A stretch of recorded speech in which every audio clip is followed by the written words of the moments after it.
होठों पे सच्चाई रहती है, जहाँ दिल में सफाई रहती है। हम उस देश के वासी हैं जिस देश में गंगा बहती है। होठों पे हमेशा सच्चाई रहती है, जहाँ दिल में हमेशा सफाई रहती है। हम उस देश के वासी हैं जिस देश में गंगा बहती है। हमारे होठों पे सच्चाई रहती है, मतलब हम हमेशा सच ही बोलते हैं, झूठ नहीं बोलते हैं। हम हमेशा सच ही बोलते हैं और हमारे दिल भी साफ रहते हैं, मतलब हमारे दिल में छल कपट खोट ये सब नहीं रहता। हमारे दिल भी बहुत साफ रहते हैं। हम उस देश के वासी हैं जिस देश में गंगा बहती है। जिस देश में गंगा बहती है हम उस देश के वासी हैं। इसका क्या मतलब है? हम हमेशा सच ही बोलते हैं और हमारे दिल साफ रहते हैं और हम भारत के वासी हैं। जिस देश में गंगा बहती है हम उस देश के वासी हैं, मतलब गंगा भारत में बहती है, हम भारत देश के वासी हैं। भारत देश में रहने वाले लोग कैसे रहते हैं? हमेशा अपने होठों में सच्चाई ही रहती है और उनके दिल बड़े ही साफ रहते हैं। ठीक है, समझ गए बच्चों? और मेहमान जो हमारा होता है वो जान से प्यारा होता है। ज़्यादा की नहीं लालच हमको तोड़े में गुजारा होता है। मेहमान जो हमारे घर आए, जो भी मेहमान हैं, उनको हम जान से भी प्यार करते हैं। कैसे प्यार करते हैं? हम अपने जान से भी प्यार करते हैं। मेहमानों की प्यार हम अपने जान से भी ज़्यादा करते हैं। और ज़्यादा की नहीं लालच हमको तोड़े में गुजारा होता है।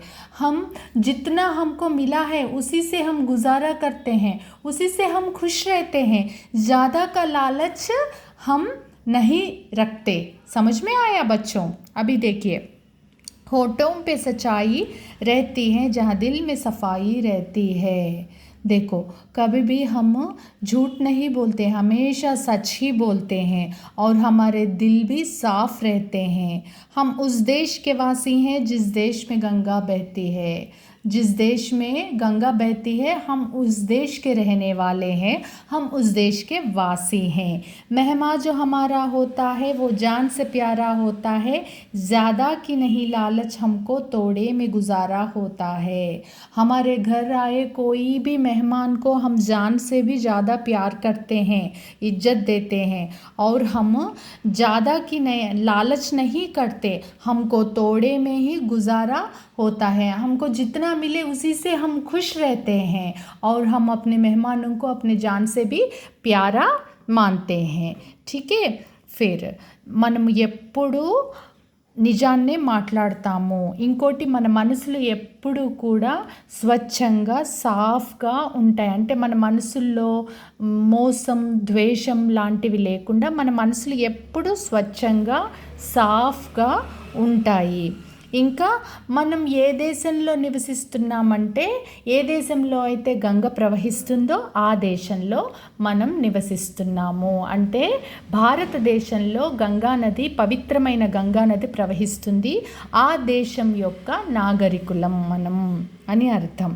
ఇంకోటి, మెహమాన్ జో హమారా హోతా హై వో జాన్ సే ప్యారా హోతా హై. అంటే మన ఇంటికి ఎవరైతే అతిథులు వస్తారో, మన ఇంటికి లేదా మన దేశానికి లేదా మన ఇంటికి ఎవరైతే అతిథులు వస్తారో వాళ్ళని మనం ప్రాణం కంటే ఎక్కువగా ప్రేమిస్తాము. అంటే మన అతిథులని మనము దేవుళ్ళలాగా భావించి వాళ్ళకి సత్కారం చేస్తాము. ज़्यादाకి नहीं లాలచ్ हमको తోడే में गुजारा होता है. అంటే మనం ఎక్కువ అత్యాశలకి పోము. ఆశ అత్యాశలకి పోకుండా మనకి ఏదైతే దొరికిందో, మనకి ఏదైతే ఉందో దాంట్లోనే మనం జీవనాన్ని కొనసాగిస్తాము. ఎక్కువ అత్యాశలకి పోకుండా, లాలచ్ అంటే ఇక్కడ ఏమైంది? అత్యాశ, ఆశ అత్యాశలకి పోకుండా మనకి ఏదైతే దొరుకుతుందో దాంట్లోనే మనం సంతృప్తిగా జీవనం సాగిస్తాము. అర్థమైందా పిల్లలు?